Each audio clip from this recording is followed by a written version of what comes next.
Welcome, everybody. Welcome to ValueMetrics.tv. Today we have Shobana Kailash with us, who has a very vast experience of over 20 years in the HR domain.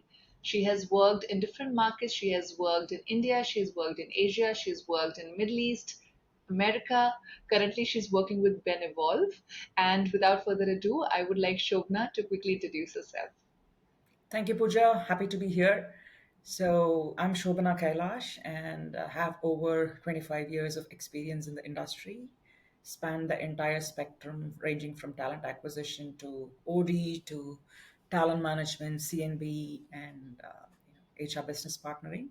In my heart, I'm a HR business partner. I love solving business problems, and today I'm here to talk about what AI is doing to the talent acquisition world, and happy to be partnering with the teams at Value Matrix AI. 25 years is a really long time. I'm sure you have seen all kinds of shifts in the industry. You've also heard all kinds of myths as well that robots are taking over, AI is taking over, and the different conversation that you've had. So, in the past 5 years, could you touch upon how you have seen shifts happening in in how organizations are approaching the talent? Absolutely, Pooja. I think earlier days it was about hiring fast, rapidly scaling, and getting people to hit the ground running quickly. But over the years, I think things have changed, and hands down, it is the intentionality. So if I rewind to my time back at Amazon or even at Hubilo, talent was always a top priority, right? And the way we approached, I think it has radically evolved. Earlier, it was, like I said, it was about filling roles and scaling fast. Now it's about thoughtful hiring. So at my previous organization, we experimented with something. We experimented with something called as success profiles. So basically, building a profile of who would be successful in the role, given the competencies required, skills required, and of course the values and culture of the organization. So it's not about culture fit anymore; it's about culture addition. And I think AI-led strategies, AI-led insights. I think it's very interesting how you mentioned that it's not culture fit anymore. You're looking for value addition in terms of culture because we often say that whether this person is appropriate for a culture or not, is fit or not. How AI is getting engaged in the recruitment space as well. So, with AI transforming recruitment, in your view, how do you think its role is going to fundamentally change in the next 5 years? I think in the last 5 years, we've seen AI assisting recruitment. And in the next 5 years, and I'm being ambitious here, we are talking about agentic AI coming in and changing the game. I think AI will sort of augment the decision making. AI is going to crunch timelines. AI is going to change the world of recruiting. But yeah, I say that with a caveat. It's not going to replace humans, but it will definitely take away all the tactical work, and of course help in decision making. And when I say tactical work in the world of recruiting, it's the sourcing, screening, and scheduling, which many organizations still have a human interface to do, to get that sort of work done. So that bottom layer of the pyramid might go away, but still the top layers, which requires a lot of reading between the lines, understanding the behaviors, understanding how leadership will evolve, understanding the grit, the gravitas required, the exec presence required. All of that is emotional intelligence. I don't see AI replacing those. So, what is the biggest misconception that you have heard about AI in the hiring space when you talk with other HRs? I think I'll sort of piggyback on what I said earlier. Tactical stuff will definitely move away, but imagine a world where you're leaving it to AI completely to recruit your leadership team. Can AI read between the lines? Can AI interpret the grit, the gravitas, and how a leader will behave in chaos when there is ambiguity, when there is lack of sufficient resources? How do they sort of do more with less? I don't think AI can read that. At best, I think I see AI as a data cruncher, and if you sort of feed good data in, you get good data out. It depends on how you train the AI. I don't see it replacing the soul of recruiting, which is that emotional intelligence, the gut feel that you have when you interview a person, the behavioral, the storytelling, the ability to figure out if this person will be a culture addition. I don't think AI will be able to do it in the next 5 years. Beyond 5 years, I think none of us will be able to gauge. Yeah, in the next 5 years is what I see happening. So, how are organizations effectively creating this balance between AI and human touch or human experiences? I think all of us are walking this tightrope. There are organizations chasing AI for the sake of AI, as in, they want to improve cost efficiencies, they want to automate. So I see companies falling into two camps: those chasing automation for the sake of it, and those using it to enhance the human touch. I think the winners are always the latter. You want to enhance the human touch with AI. And you can have your AI infused dashboards, but the final hiring calls must be grounded in real conversations, culture fit, your leadership principles, and long term alignment. I think you need both. You need the mission to crunch and the human to feel. It's like GPS. I mean, you're using your GPS and you still need to feel the road. Does it have potholes? Does it have any road work going on? Are you going to fall off a cliff? Right. So these are things that you feel, and a GPS can't tell you everything. What do you feel are some of the biggest pain points that recruiters are facing in the hiring space specifically? Yeah, I think a few pain points, and the top of the ones would be we see some really polished profiles, and when you actually get down to the interviews, you find that you're talking to a different person already, right? So that is one thing that we see, and second thing is candidates know it, right? They know how to match the keywords in the resume or job description and make a CV so that it gets through the ATS, it gets through your AI screening. And again, they get discovered or may not get discovered, and they struggle in the job, right? So it's about having those tighter screening process, doubling down on your behavioral interviews, your peer assessments, and real-time simulations. You need friction in the process, and friction will help you understand the depth.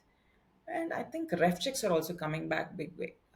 Nuanced ref checks, asking questions like, earlier we used to ask questions like, what are the strengths and development areas of this person. Now it's, I think, more of how would you coach this person differently. So we understand also whether this person is adaptable, coachable, and how have they evolved since their past life. So I think I've given you the mitigation strategy as well.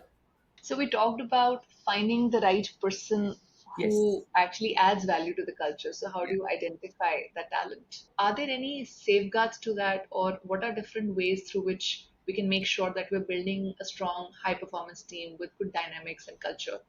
Chemistry and that emotional bonding and the sense of camaraderie is important. But it doesn't have to be mysterious. I think the real obstacle or roadblock that companies face is they take it for granted. They don't invest time in team formation. Without that, they should not be able to grow in the organization.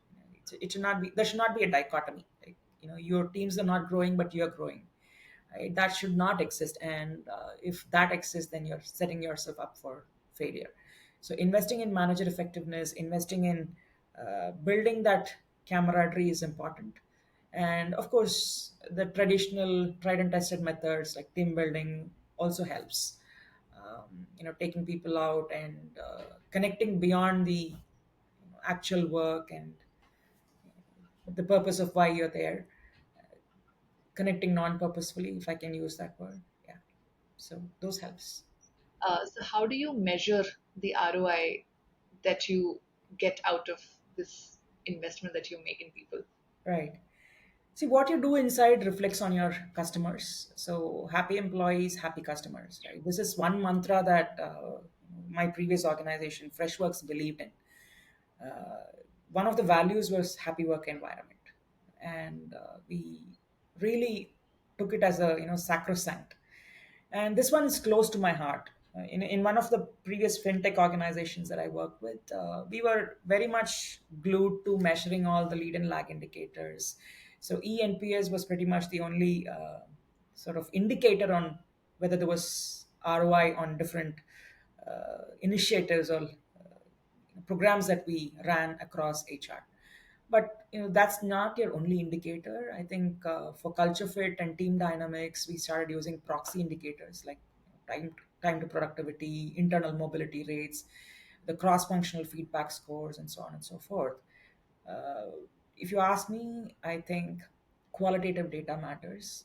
So when you're walking into a room, the vibe that you get, the feeling of the happy employees, engaging, sharing freely, whiteboarding, coming together, challenging each other. So it should not be about social cohesiveness. If you and I are on the same team, I don't have to always validate or endorse your opinion. I can have diverse viewpoints, and I should be comfortable bringing that to table. And we should be able to respectively challenge each other without any repercussions. And I should be able to challenge my manager, skip level manager, and even the CEO of the company, right? So if we have that freedom, if we're able to freely express in town halls, all of that are also qualitative indicators on the culture of the company, right? The human factor needs human data, if I have to put it in short, measured in impact and not just input.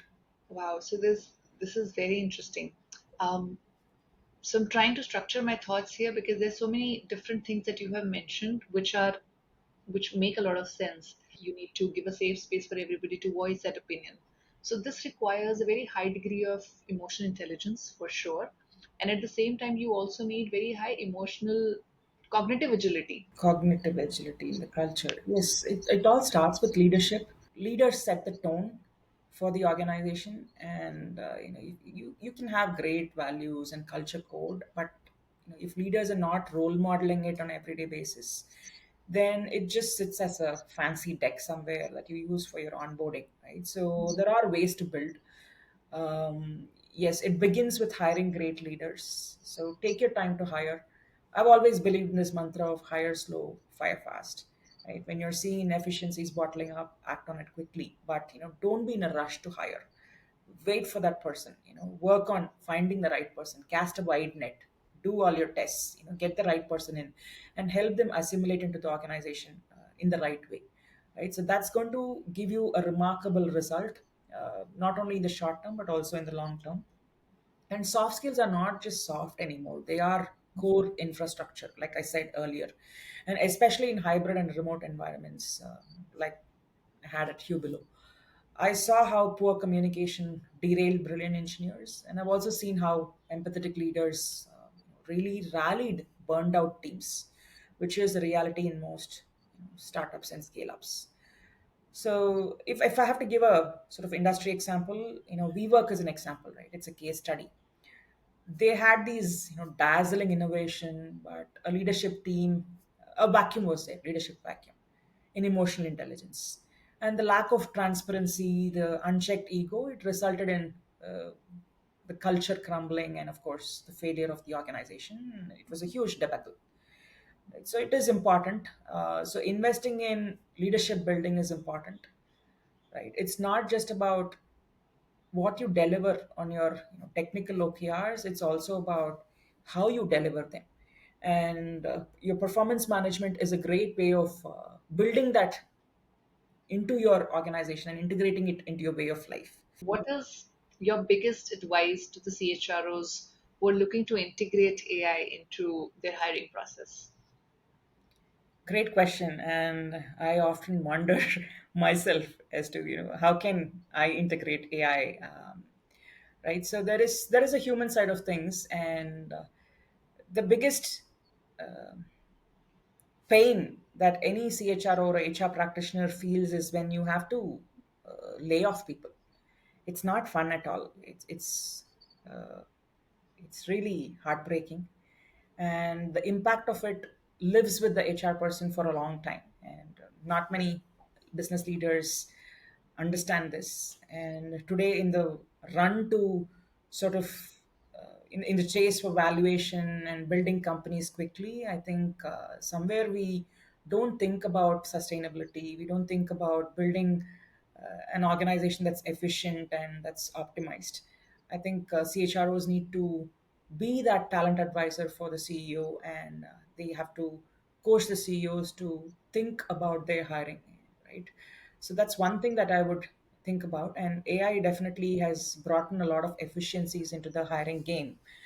And my advice would be, don't chase AI for the sake of AI. Think about, where your system is broken, where your process is broken, and how can AI sort of bring the speed into the game and fix problems. At the same time, how do you retain the soul of the company?